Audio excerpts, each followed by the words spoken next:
And now, the Wad Fam Chalk Pod.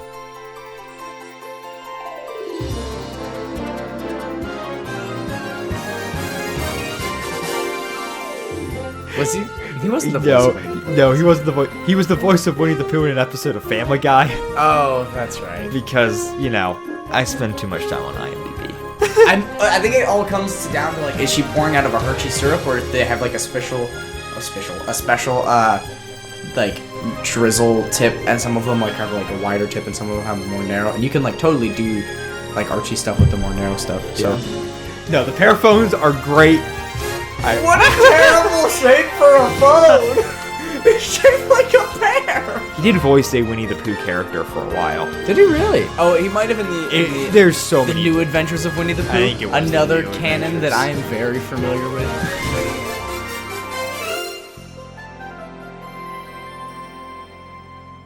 Hello and welcome to the Wad Fam Chalk Pod. I'm a sick Dylan Weaver. And I'm a moderately healthy Andrew Sabo. And this week we're talking about part 1 of Plan B, Missing in Action, episode 484 of Adventures in Odyssey. No jokes here. This is a joke-free podcast. No jokes to be found on this podcast about Adventures in Odyssey. We're very serious. Yes. As you can tell by my gravelly voice. I was surprised there was no Paul McCusker coming on and warning us for this episode. So, there is. It's not on the album cut. So... But that's not the case for all of them. I don't know. I know they're definitely on some of the cassettes. I don't know if they're actually... Because we're listening to the CD versions. Yeah. But... There wasn't on my CD version, I remember that specifically. Yeah. So, but unfortunately... there was for Danger Signals on my cassette version, which... Yeah. I'm confused. Yeah, so this is the first of the series to get the Paul McCusker parental warning. Yeah. And I was very distraught to see that it was not in the episode. So I reached out on Reddit and found it. A good buddy, a hero. Sorry, I'm sorry. Is that his name? Yep. That's his username. Sent me this file. Hello, this is Paul McCusker, executive producer of Adventures in Odyssey. Because of the intensity of a few scenes in today's episode, we don't recommend it for children under 8 years old. And as always, we hope that parents and kids are listening together as a family. I hope you enjoy today's program. So listen with your parents, children. Also, why 8? Like, what an odd year to make the cutoff. Like, 10, okay, 12, 13, makes sense. 8? Yeah, even putting a year to it seems like a bold choice. Yeah. It doesn't seem necessary. Yeah. And also, like, since you're 9, you can, hear about traumatic death and such. Yeah. Spoiler. Not really a spoiler. Well, this is a recap yeah. podcast. So this came out in 2002? 2001? 2001. No, Yeah. 2002. Yeah. Because this is in, February or something. Yeah. It's solidly 2002. Yeah, no, so we get that, and then we get the intro, and there's no, hi, this is Wit, and welcome to the Wad. It was just, It's just straight into the teaser. Did you say, and welcome to the Wad? I was, yeah. Welcome to the Wad Fam Chalk Pod. What was I going to say? Oh, that, We don't get an intro. Yeah, we still get Chris saying, that, and then, but we just get a really long recap. Yeah. So. Of stuff that happened last episode and things like that. So we better get off tangent for a long period this episode, because we need to fill a lot of time in that intro. I guess. I mean, 2 minutes is fine. I feel like we could do that. Oh, yeah. No, we do it constantly. I was going to say, you don't seem like you have a shortage of stuff I to cut 20 plus clips every episode. Oh. Do you save them? Yeah. Why? So that I have them? Fair enough. I'm glad that you have archive I footage save of the me saving. uncut. I save all of the cut parts. And the clips. Separately. That's scary. I don't... Yeah. Oh, no. So, is the clip you heard at the beginning of this episode from this episode? You'll never know. We could have recorded it, months ago. It doesn't matter. The point is there's no context. Basically. And, no. Yeah.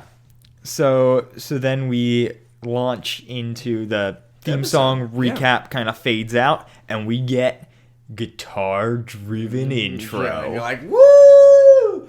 Getting serious. Yep. It's getting. We're in the weeds. We're in the thick of it. It's going down.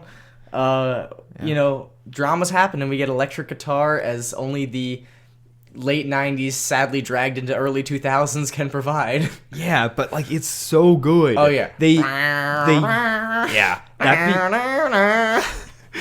starting this episode, going through the end of Novacom, we get like all of this like guitar thing, which I really like. Well, and like we've talked about how important the sound is to the show and the sound engineering is to the show. And like the score is a huge part of that. Oh, for sure. And especially in this series, like you can really tell that like everything that you spent like 2 albums constructing is actually happening. Like this is turned from a, you know, lighthearted show that you normally listen to into like a serious drama where things are happening that are like intense.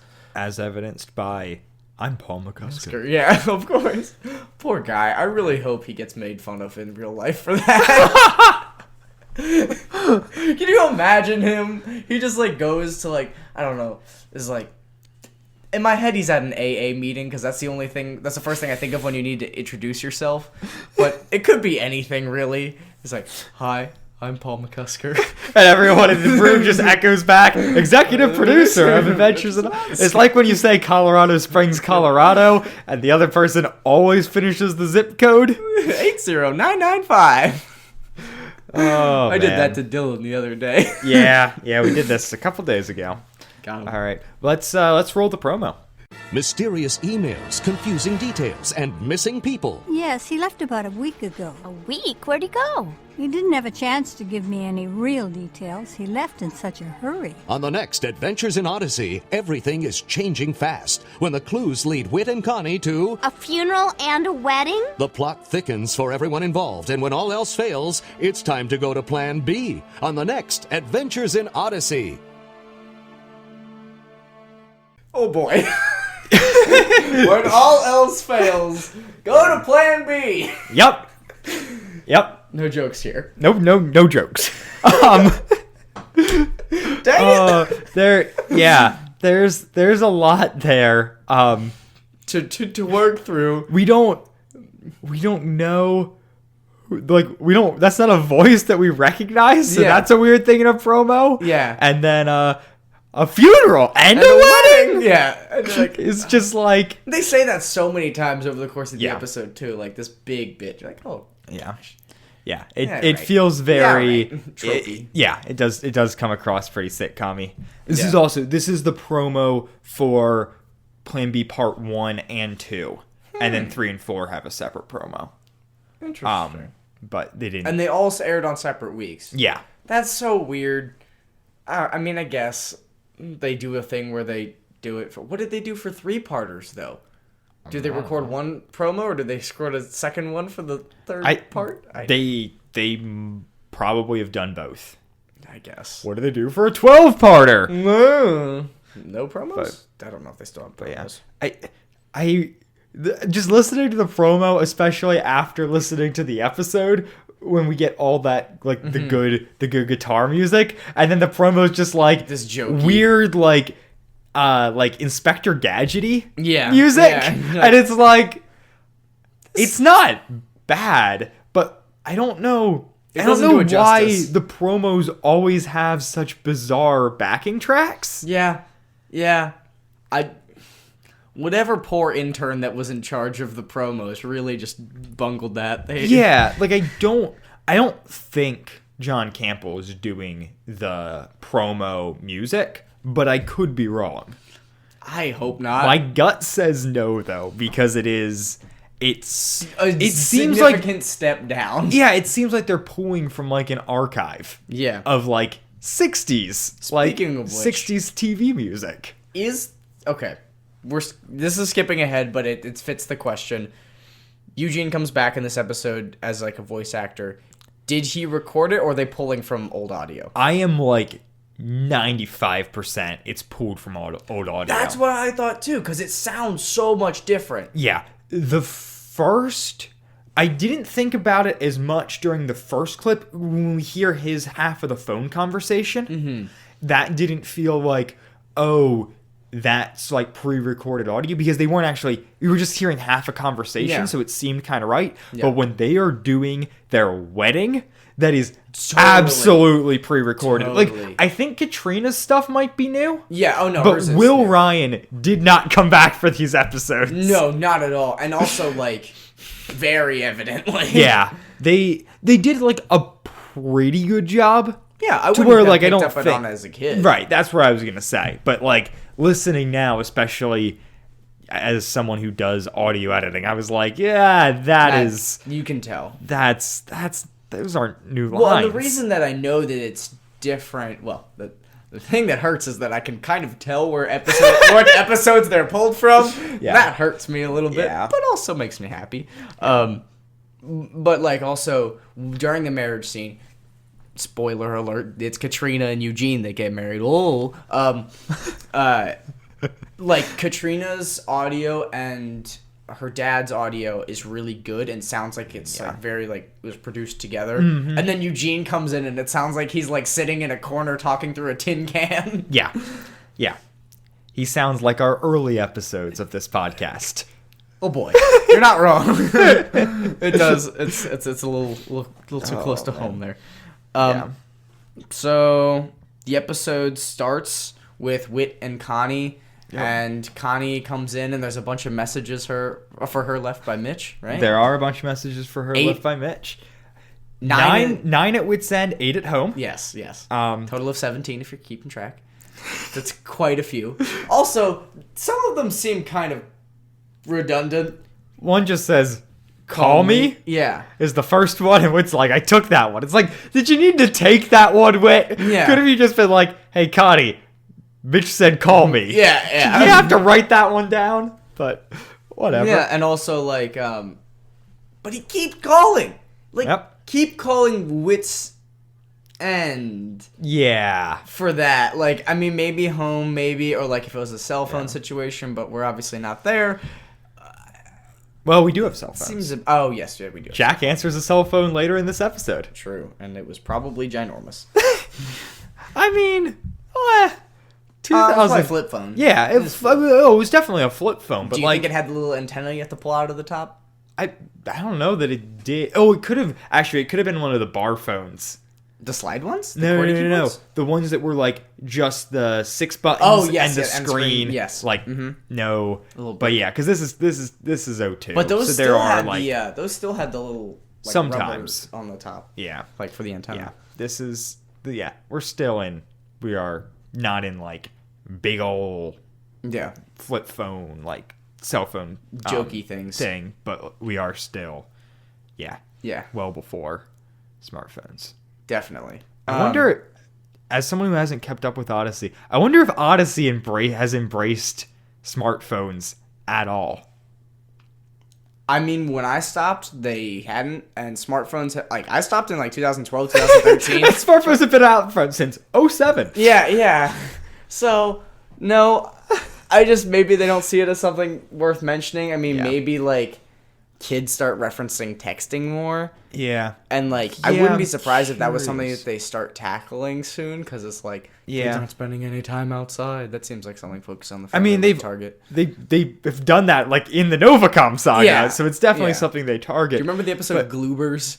Yes. Gloobers! Yeah, I think they're also, I don't know. Especially, kids and phones is always kind of a touchy subject, but especially within conservative Christianity. Yeah. That might be something that they just try to avoid tackling. All of this is spoken with complete ignorance because we haven't listened to recent episodes, so maybe they all have phones and it's fine. But oh, dude! In the Green Ring conspiracy, the one kid finds an Appleberry phone. An Appleberry? I'm 95% sure that's so it's bad. called Appleberry. That's because that's the one that from iCarly. But Appleberry. But yeah, now I gotta pause while I check the wiki to see if Appleberry is what it's called. Because if it's not, I'm an idiot. If it is, I'm a god. I think so. But yeah, because in the Green Ring, Eugene runs a password cracking software on the phone to unlock it because they don't know whose it is. Really? Yeah. It's very San Bernardino. Yeah, I was gonna say. I'm gonna be disappointed if it's not. Nope, it is Appleberry! Heck yeah! I am so smart! I am so freaking smart, guys. Why do we hold on this kind of information? Do you imagine, like, my stored archive knowledge of Adventures in Odyssey if I could replace it with something useful, like the ability to knit or something?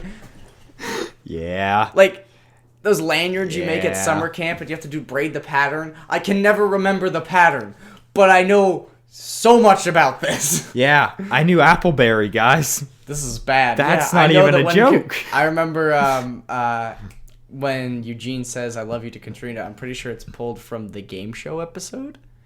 Oh. That's my thought. Interesting.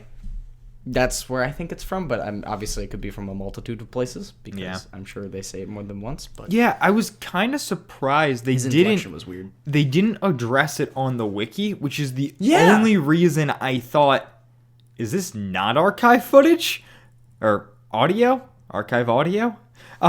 Because like typically the wikis vary on top of those things, but I'm pretty sure it is. Yeah. So, Yeah. Maybe we're the ones that make the change. and I don't. Yeah, that's true. I should. Beauty of Wikipedia. Yeah.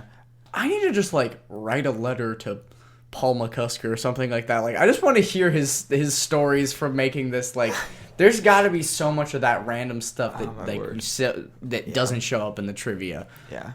Like, Yeah, come on, Paul McCusker. Come on our show. We love you. listen, if you reach out, I will probably not be able to afford to buy you a plane ticket, but I will try.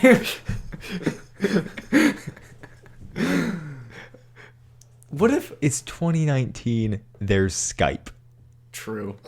I was imagining a roundtable discussion with the one and only Paul McCusker. Oh, yeah. You and I are going to field trip to Colorado Springs, Colorado. I know the zip code. Yeah, we do.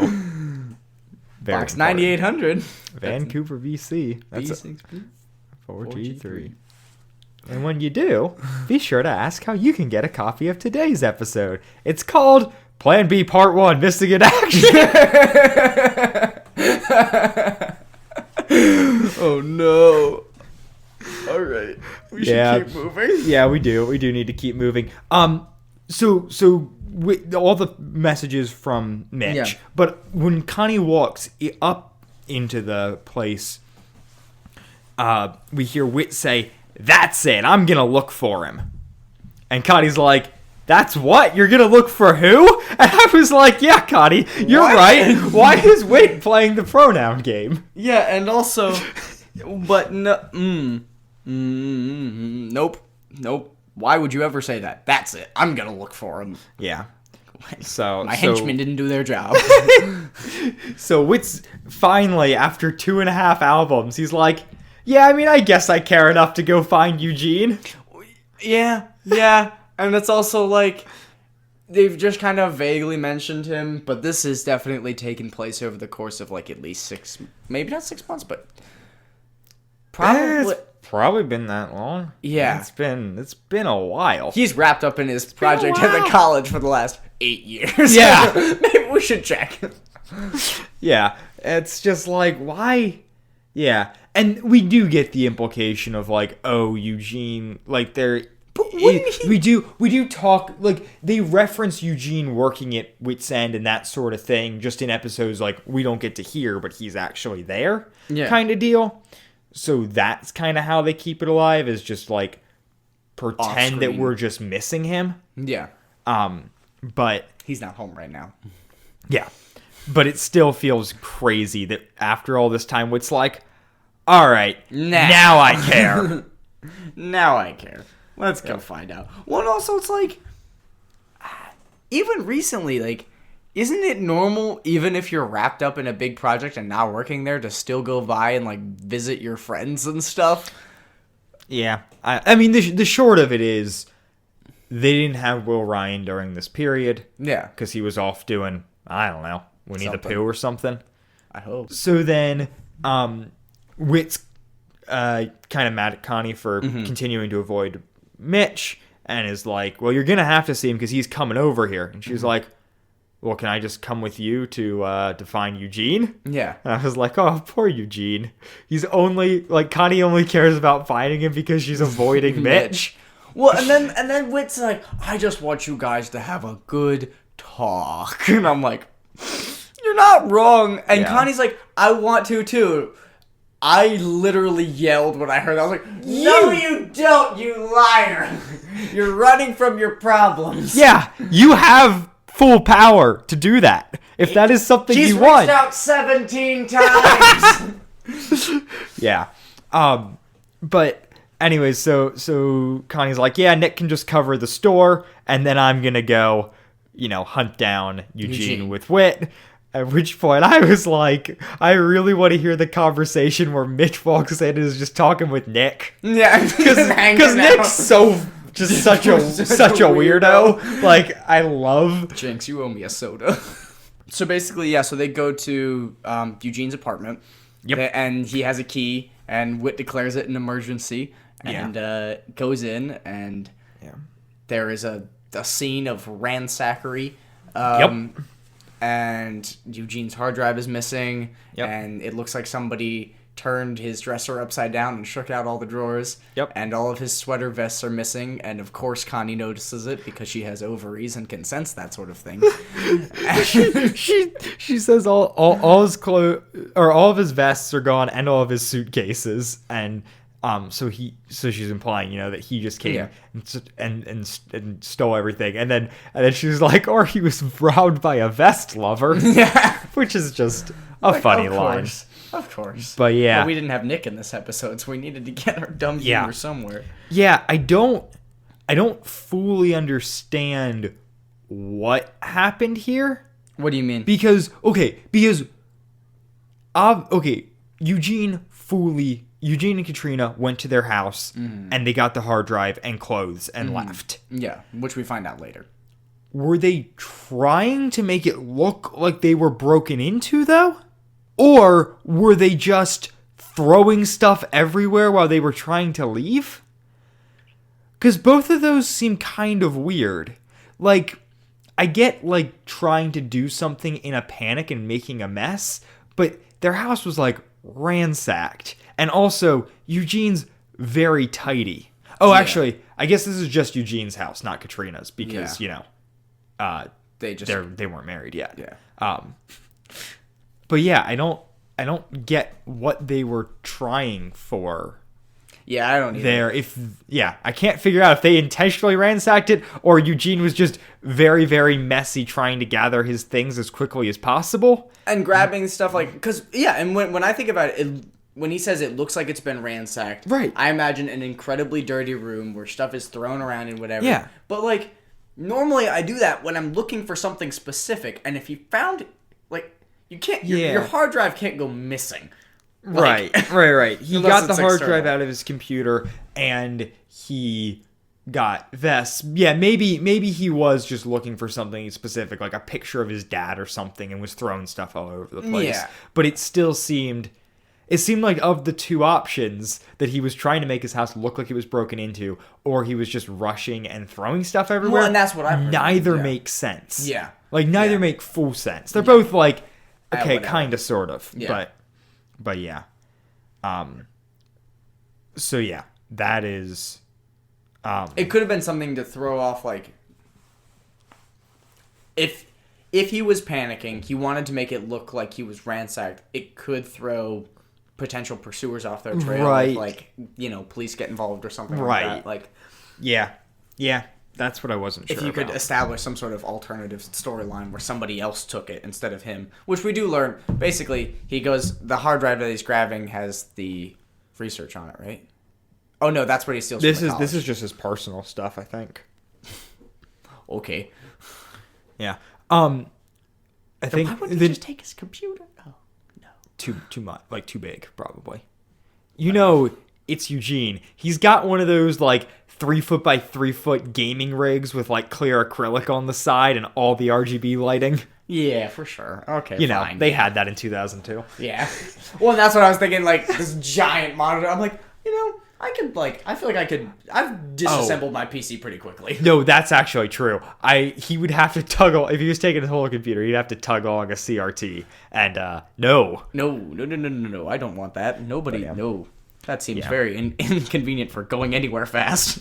Yeah. We then go to the college, but actually, I want to rewind a little bit. Okay. And hit on because we kind of touched on it, but we mostly jumped past it, of Whit and Connie talking in the car ride over. Yeah.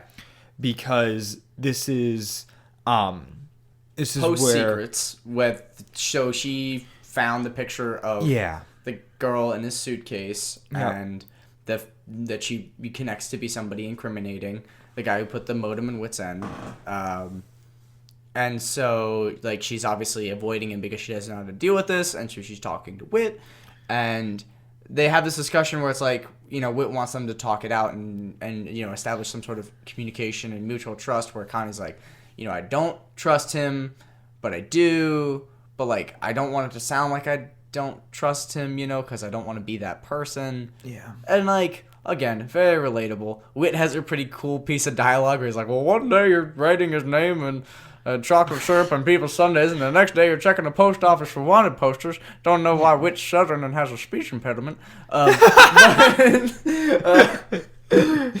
want to know if Connie actually went to the post office and checked for wanted posters for Whit or for Mitch. I think that one was a joke. I Chocolate syrup and sundaes, I I also hope was a joke, but I don't believe. think so. I feel like it totally was. It's just like, Mitch isn't. Did she cross the T in Mitch? You think she went back and did it?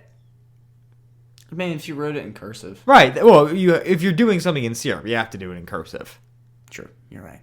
So did she go back and cross the T? I'm asking the real questions here. I hope so. All right.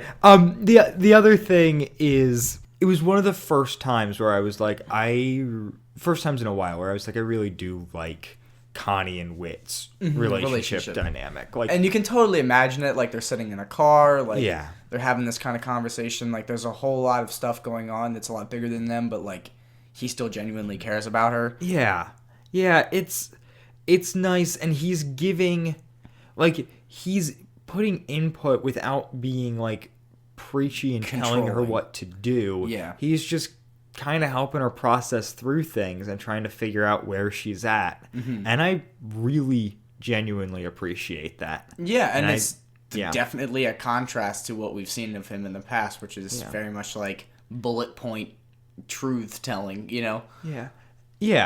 A little bit more human. Right. And Connie's being, like, there's a little bit of that, like, jokey, like, oh, she's so, like, crazy, unreasonably emotional and that sort of stuff. I don't think so. Well, okay. The only part where I actually felt it during this is when they're talking about Whit's like, she's like, just throw away the messages. Yeah. And Whit's like, all right. Okay. And she's like, no, don't throw them away. And it's just like, I mean, it's definitely a trope. I remember listening to it. That they're trying to lean into the trope, but the rest of the conversation in the car, I do genuinely feel like they're giving her the ability to process through some complex emotions and stuff, and they do it in a good way. And it's validating and not belittling. Yes. It's not like she ran to Dad and Dad was like, well, listen, I know everything and I'll tell you what you need to do. Yeah. Like, it's... You know, Whit's her friend also, and is like, and is loving and caring and supportive, but not overbearing. You know. Yeah. He really, like, he's really showing he cares. He's not talking down to her. No, he's not. Which is not always the case. Correct, as we've pointed out on this show a couple times. So jumping back to where we were, we're now going to the college.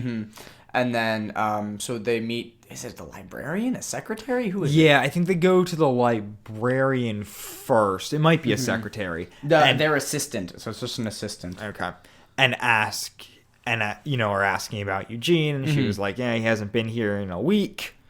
And then it's at this point that the dean walks up. No, because she gives him a bunch of phone. She gives him a bunch of phone numbers. She gives Connie the phone numbers, I think, after the dean walks up. I think the dean comes and and says to Whit, like, hey, like, you gotta come, like, we're gonna go have a conversation about what's going on with Eugene. What's going on with Eugene. Connie, you can't come. Yeah. Oof. Which, yeah. But then Connie gets given, the assistant, whatever, gives Connie a couple numbers, both Katrina's number or Eugene's cell or whatever, and the Shanks, like, home number, and then also the number for Janice Mitchell, who is Katrina's roommate. Having her name Janice Mitchell is such a bad call. Why would you? Okay, well, so she was named before Mitch was. Yeah. So before Robert Mitchell. And then so Whit's having this conversation with the dean, who's like, hey, Eugene stole some stuff. How does this work? Do we see we see security footage? Well, no, so what he says is he stole some stuff, and then Whit's like, oh, well, you've had trouble with a computer hacker, like, maybe somebody could have, hijacked his profile. Right. Which is, like, a totally logical thing, and with everything with ARM, it makes a lot of sense. No, it does. And so you get, and then he's like, well, but, we have security footage. And then they go and watch the security footage, and you can see him going in at the, time that the file was last accessed, and then, leaving. And is Katrina in there with him at that time? I think he's on the phone talking to Katrina, because this is where they must have the audio from the security footage or something, because this is where we hear half the conversation, I think. Yes, yeah. Which, for all the people who've only been listening to Novacom, that's Eugene. Yeah, This is the first time we're hearing him in the Novacom saga. Even though it is cut audio from before. Right. He sounds better later, I swear. Yeah. Less robotic. Yeah. It's not like a Stephen Hawking situation. He does have his voice. Yeah, and he does sound like all the other characters. Yeah. It sounds like he's talking through, like, a sheet of metal. Yeah. And then we're back with Connie, and then the phone numbers that she gives him. So there's Janice, and then so she calls Janice, right? Yeah. And then Janice points her to Brandon, who Brandon is. This is another cool thing. Brandon's an older character as well. Yep. From back before, and Eugene actually had kind of a complicated relationship with Brandon because he thought that Katrina liked Brandon more earlier. Yeah. In like I don't know, many albums ago when they first started. There was a little bit of like a love triangle kind of deal there. Yeah, and so having him coming back was like kind of cool as a listener. Yeah, that whole like Odyssey is a very complete universe thing. Yeah, and so points him to Brandon, who is now a pastor, of course, and good Brandon. Yeah, we also this is where Whit's just like, I'm just going to I'm just gonna go to Chicago. So they've re-met. Connie's kind of filled him in about. Oh, did we mention that the assistant told him that Eugene went to the Memorial Hospital? Did we say that? Oh no, I don't think we did say that. That's important. So he went to the Chicago Memorial Hospital. Yeah, name drop. Wow. Right, and Whit's like, I'm going to Chicago, and Connie's like, well, actually, Jack and Joanne are there for an antique show, and I was like. Jack and Joanne. Such a good move. I love Jack and Joanne. I'm so glad that this kind of brings them into the fold. Yeah. And these next couple episodes are so good. They're so good. Yeah. I've been waiting my whole life to hear those words. Dang it, Dylan. I think I lied. I think this 4-part is probably my favorite in this series, as opposed to that grand opening. I have a lot of really good memories with this. So the thing that's when Connie's talking to Janice, she has a ton of information. Yeah. And this is where we find out that Armitage, Katrina's father, had a stroke because of a brain tumor. Mm-hmm. And then Janice says, go talk to Brandon. Yeah. But obviously Armitage had the stroke, so that's why everybody's going to the hospital. Yeah. And this is where he says, she's like, go talk to Brandon. He was there. He performed the funeral and the wedding. And then Connie's like, a funeral and a wedding. But wow. But yeah, we'll maybe hit on this in a little bit too. But I can't tell if Eugene and Katrina are consciously trying to keep things secret or not. I think that they are. Yeah, but then everyone, Connie and Whit and Jack and Joanne talk to are so surprised that they don't already know about the Eugene and Katrina stuff. Yeah. Because when Jack and Joanne talk to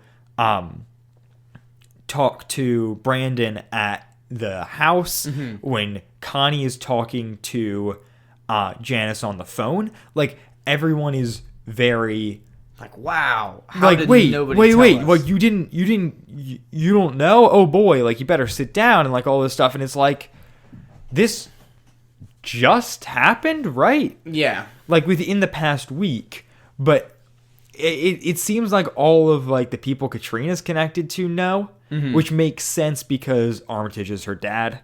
Yeah. But that Eugene did not contact anybody. Yeah, and it's one of those things where it's also you sympathize with Eugene because you get in your own head in those sorts of panic situations, but also you would think that he would have reached out to at least Whit, and he does later, but not really. Yeah.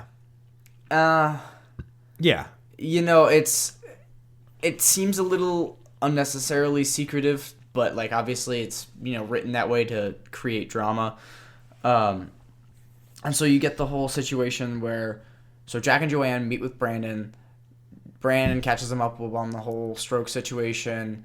He has a stroke, and then so they find a brain tumor, and it's an odd brain tumor that was developing super quickly, and is inoperable. Yep. And so he's about to die, and Eugene and Katrina get married at his bedside. Yeah. Which is a very sentimental moment in the show. Yeah. At least for me. I always really liked it. It's sweet. It's also really depressing to think about. Yeah. Of just we're gonna get married at the bedside of my dying father-in-law. that seems odd that they would do it like that. Yeah. It's sweet, but it does seem odd, but also you have the whole bit where, so they say afterwards that when Armitage dies, he did the funeral the same day, right? Oh yeah, he takes the body to the crematorium. He gets cremated the same day. He's he gone. Yeah. We lighting him on fire. Yeah. So right before he dies, after they do the ceremony and everything, he says I think he says Katrina, I love you and stuff, and then he looks to Eugene and says I'm sorry for getting you the job. Right? Yeah. At the sorry college. for getting you the job at the college, and then he dies. Done. Yeah, which those are unfortunate last words. Yeah. And very plot devicey. Yeah. Of I'm not saying why. I'm not giving you any information. I'm just sorry I gave you that job. Now I'm peacing out. At least they didn't say beware Andromeda again. Yeah. It says that later. But the other thing is so this is Jack and Joanne talking to Brandon Teller, but we get it as a full-on flashback. Yeah. Which is so good. Yeah, and it was again Like, despite weird audio stuff. and Eugene's weird audio is the only bad thing about the flashback. Yeah. Like the sound engineering for being in the hospital is super immersive. Like it somehow feels close together. Like I can't imagine the characters specifically, like what their facial features look like. Right. But I can totally imagine that scene. You know? They're all crowded around. Yeah, in and like this you know, he's hospital. laying You in the can bed hear and you hear the beep of his flatline. Of his heartbeat. Like the electronic beep, like the whole way through the scene, which is really cool. Yeah, and just like that general like the kind of like weird artificial atmosphere sounds of like this is a hospital, where like everything just sounds weird, different, like sanitary. Like sanitary is a good way of putting it. Yeah, and they really capture that well, which is awesome. Yeah, it was like, and that again, like one of those things where it really contributes to like how sentimentally impacting it is. Odd though that they just basically rush straight to the crematorium and she says get it over with, which makes me wonder like, are they really just trying to get off the grid? Like, are they really trying to get out of there? Yeah. And that might make Eugene a little bit more likely to just, like, try and throw anybody off the trail of where he's at any way he can. Yeah, it's hard, too, with the immediate cremation stuff because they do hit on how sudden this was. They're basically like, they found a tumor and he was like dead in a week, maybe? Probably not even. Right. The way I see it, it's like he has the stroke, he comes out of the stroke, they find out it's not operable, like probably less than 24 hours later, and they get married and he dies. Right. You know? So it's really like, for the rest of Katrina's family, there is no closure. Yeah. Like, they talk to, you hear from Mrs. Shanks a little bit later. Yeah, you do. I'm saying like extended families of like everyone who knew Armitage. Yeah. You get nothing. He's just gone. And it's something that's odd. And it's the same thing with the wedding where it's like, was there a specific need for them to get it out of the way? Yeah. I don't think so. Yeah. Because you totally could have done an episode later where there was a big build up to the wedding. They had a big wedding. Yeah. It all, it tied back in with Novacom and stuff like that. Yeah. Like, what was the rush so that they could become an item? Yeah, not to be, like, cynical, but I wonder how much of it was focused on the family just being like, we don't want to try and explain Eugene and Katrina running away together if they're not married.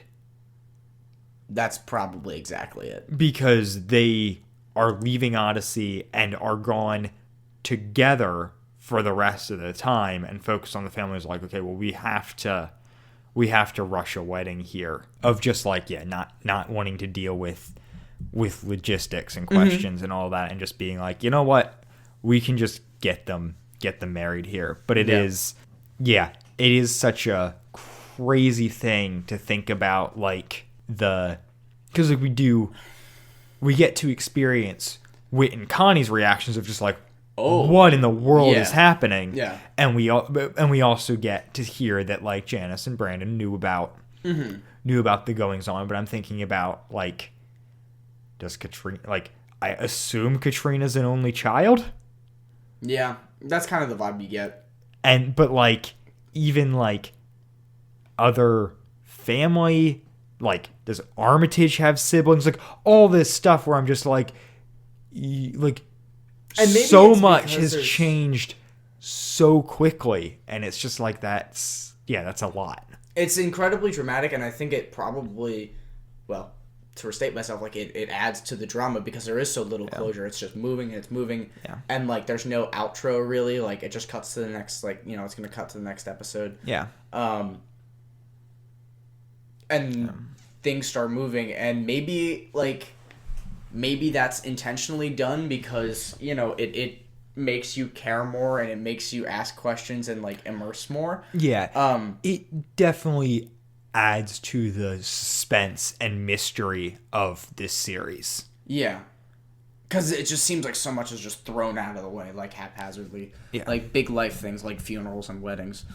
Meh. Yeah. A wedding and a funeral and a wedding. Yeah.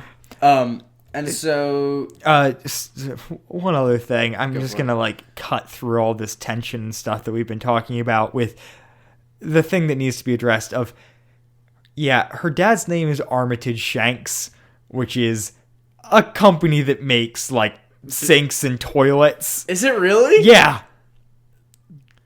Yo, you're right. They make urinals. Yeah. I've thought that so many times. Yeah, no. They make like ceramic things. Also, it's a song by Green Day. Really? It was like 95, so like it was around the time that like Armitage was named in Adventures in Odyssey that Green Day released a song called Armitage Shanks, also because of the toilet thing. Where they just saw the toilets and they were like, hey, that sounds like a good name for a song. And Adventures in Odyssey just saw the toilets and were like, that seems like a good name for a person. Yeah. Yeah, you're not wrong. I'm glad you brought that up because I've seen that. I've seen those like plenty of times and thought like, he's from Odyssey. What? Yeah, it's really weird. And there's a bit later in the show where somebody says Armitage Shanks like really exasperatedly. Yes. It's like Armitage Shanks. That's spot on. And it's spot on. And I think of that every time I see those freaking urinals. Yeah. It's a really weird decision. I mean, you guys will will understand how good of an impression that was later. It's so good, but it's weird. Yeah, it's weird to have like Armitage is a good like old guy name. Yeah, like it is. I kind of like it, It's but at just the so same time, funny. like they absolutely like she was Katrina Shanks, and then they were like, what if it was Shanks? entirely What if her subliminal? dad was like Armitage? No, I guess it could be completely subliminal, but no, when we talk to Paul McCusker, we'll be like, did you name it after the urinal, or did you name it after the Green Day song? Neither? Wow. Yeah. Oh my gosh. Yeah. Something we missed, along with Connie just flipping out about it being a funeral and a wedding, and she says, quote, I'm going to clobber them if they got married without me. Yeah. Which seems a bit inappropriate. It does seem inappropriate. Also clobber. Right. It's clobbering time. But clobber is something that is said by The Thing and Rodney Rathbone, and that should be it. No one else gets to say clobber. Well, I mean, we've established that there's a link between Connie and Rodney, so maybe she picked up on it. That's gonna be my continuity that I'm holding on to for today. Yeah, but and this is something that which we'll maybe cover at some point, but when Eugene returns in the album, Eugene returns. I believe that's the third time this episode that we said the same thing at the same time. Connie is still really hung up on this, like, the wedding thing. Yeah. To, like, an inappropriate degree, and they call her on it then. Yeah. But yeah, it's like Connie's got a wedding planning service. She's really close with Eugene. Yeah. And also pretty close with Katrina. Which means and I get it. She also doesn't know all the context, but it is also just like unfortunate that she's so hung up on it. Aww. And so the episode closes out with Connie and Whit back at Whit's End, right? Yep. And he gets an urgent email because it beeps when he gets urgent emails. Yeah, Whit has an AI that detects whether a message is urgent. Because he's like, this is a system. Eugene and I like devised a system to figure out for like urgent messages. And initially, I was like, oh, like Eugene just tagged it as urgent, and so it beeps. But that is not the implication. The implication is Whit's computer can figure out whether or not a message is urgent. Yeah. And beep loud enough that like they're walking around Whit's End and they hear it. Yeah. Which is like, and also phone calls, maybe. Like, you could do that. as well. Like emails, maybe not the best form of communication at this current juncture. And it's like, what did the AI pick up on in this email that is urgent? Maybe okay. Because the message is basically just like, I'm safe, beware Andromeda. yeah, that's it. That wasn't information that Whit needed to know right now. Yeah. It would have been fine when he next checked his email. My thought is maybe he wrote a bunch of panic words up at the top of the email that he knew that It just says the subject line is applesauce in all caps, and so we know that it's an urgent message. Yeah, exactly. Or like he just like writes urgent in all caps over and over and over and over again. Oh my word. There are ways that he could have gamed the system to do that, but it's also like, wow, Whit can just do whatever he wants, I guess. Yeah. Yeah, so it doesn't actually go out on that, though. You think it goes out on Beware Andromeda, but then we actually cut back to Joanne and Jack and Brandon Teller, and then that's when Mrs. Shanks is like, it's time I told some. Terrifying. Yeah. She scares me so much because they're just having this conversation. She's off resting, and then all of a sudden her voice is just there, and it's in this register that's just like haunting. Things are crazy, and it's time I sold somebody the truth about my husband's work, isn't that? Yeah, isn't that the line? Yep. Jeez. And then we go to Chris just like reading off the credits. Yeah. She doesn't do any sort of a recap or like ask questions or anything. Which is a great call. Don't try to be weird peppy Chris right now. Stuff is getting real. Yeah. Yeah. I can only imagine trying to hear this on the radio. Like that must have been miserable. Yeah. But also like also so enthralling. Like the listening to episodes week by week. Like it's the same thing where like I want to listen to the next episode after talking to you, and like I totally can, but I'm not gonna. Yeah, it's the thing of like that we lose with like binge culture, where it's like we used to get to digest series a week at a time. Yeah. And now with binging, you don't get to that much. Like I always binged Odyssey. That's the only way I've ever really experienced it. I've done half and half. Like there was a while that I listened to the episodes on witsend.org. I did do that actually. That's true. When new episodes were coming out, it was like wait a week. Mm-hmm. I forgot about listening to it on their site. But that's how I've only ever listened to Odyssey on the radio like once or twice. Yes, same. I think like 2 times maybe I was like randomly like, well, because it was always airing at times when I was busy. Like it was like 6:30. It's like 6:30 on a Wednesday night or something. I just remember like randomly I was at my grandparents one time. They eat earlier, so like it was on, and I was like, I was doing the dishes. I guess I should just like listen to it. And it's the you know what episode it was? It was a rerun. Mm-hmm. But the episode where it's with the shepherds and there's a flood. Really? That one? Yep. Huh. Oh, so that's like kind of around this time-ish. I mean, the shepherds are characters. Yeah, I think that might be... Actually, that could have been on one of these albums when we skipped the episode. It probably was on, like, Big Picture or something. Yeah. Huh. But... That's funny. But, yeah. No, yeah, I don't really remember specifically what the episode was, but I'm also that way with live TV too. Like episodes that I was really looking forward to coming out, I very rarely actually watch them live. There's only been a couple shows that I've done that with. Yeah. Just because that's not really how it's had to be. Right. And like I'm fortunate enough to have not even like before Netflix binge watching was a thing, just like streaming after the fact was a thing.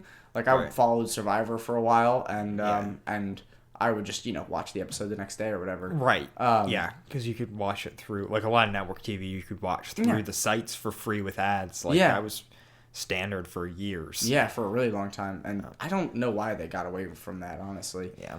Like because everyone realized there was more money to be made if they actually if they charge a subscription. I'm looking at you, CBS All Access. I hate that so much. CBS All Access is so dumb. Yeah. Ugh. Well, and it's also like it's so dumb because all it is just like encouraging somebody to get a DVR. Yeah. That's all it is. Yeah. Like, Yep. I am infinitely more likely to watch Survivor now that it can be automatically recorded with YouTube TV than I ever was to get freaking, CBS All Access. Yeah. To watch it on their crappy Flash player. Yep. Yeah. That's everything I have for this episode. For Yeah. me. Yeah, me too. It was all plot. Yeah. But it slowed down a couple times for some good moments. Enjoyable, I would say. I loved Jack and Joanne being there. Like, that was such a great way to involve them. They've kind of been... And actually, have we heard Jack at all in Novacom yet? Because we heard Joanne in the other Mitch episode. I don't think Jack's been in it yet. Maybe earlier. Maybe, but not to any significance. Yeah. And also, yeah, there's a lot of good universe continuity in this episode where obviously we talked about Janice coming back, Brandon coming back, developing the connection, where Odyssey is in location to Chicago was always big, thinking about that, more so in this episode than I think in other ones, you start to get a very universal, imagination as far as how things are happening. Yeah. I guess we should maybe hit on it a little bit, but in case it wasn't just because it's been a while since we talked about it, Eugene's research here is the brainwaves to radio wave study that we previously got that weird printout from Aurum about. That was during that was Grand Opening Part 2, right? That wasn't Secrets? Yeah, that was Grand Opening Part 2. Yeah. So, which is significant. I mean, without going into it, listeners at home, if you haven't already listened to it, the idea of converting brainwaves to radio waves is kind of a big deal. Yeah. And we're now... So Eugene has fully stolen that research. Yeah. And from the college. Mm-hmm. From the community college that was doing this big study. University. But we might actually have a little bit of hint about that because it sounds like Armitage maybe pulled some strings to make it happen at Campbell County with Eugene. So yeah. That's the episode. I don't have anything to promote. You don't got anything to promote? I don't have anything to promote at this point. We're bored, people. I'm still hungover from the holidays. I'm sorry. Yeah. So we'll be back in a week with Plan B Part 2. Collision Course. Nice, Andrew. Nice. That'll be episode 485. So we'll see you then. Bye. Bye. Wadfam Chalk Pod is a presentation of the Lidditz Podcast Cooperative. This show is a fan podcast and has no official affiliation with Adventures in Odyssey or Focus on the Family. As such, the copyright is ours under Creative Commons. Follow the podcast at wadfamchalkpod on Twitter and Instagram, or email us at wadfamchalkpod@gmail.com. Episode 13, Plan B Part 1, Missing in Action, was hosted by Dylan Weaver and Andrew Sabo, and edited by Dylan Weaver. And I'm Nathan Haverstick, hoping you'll join us next time for more of the Wadfam Chalk Pod.